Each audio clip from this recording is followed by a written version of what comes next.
Guys আমাদের resort থেকে মাত্র 4 কিলোমিটার দূরে আমরা চলে এসেছি এখন লাল কাঁকড়ার বিচে। এখান থেকে কিন্তু পুরো বিচটার সৌন্দর্য তোমরা দেখতে পাবে, অসাধারণ সুন্দর। এই পাশে কিন্তু বেশ কিছু নৌকা দাঁড়িয়ে রয়েছে দেখতে পাচ্ছি, এপাশে অনেক ছেলেপেলেরা খেলাধুলো করছে। আর সামনে এগিয়ে যাব আমরা লাল কাঁকড়া দেখার জন্য।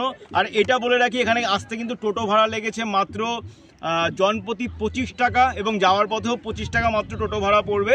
তো চলো ঘুরে দেখা যাক লাল কাঁকড়ার বিচ।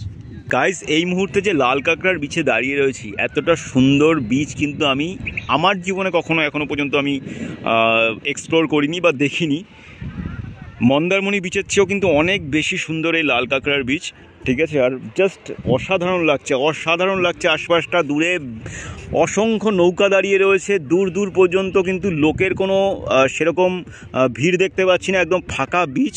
এবং জাস্ট এখানে আসলে পরে এখানে যে সেই ফিল কিন্তু অন্য কোথাও পুরী, দীঘা বা মন্দারমণিতে কিন্তু আমরা পাবো না।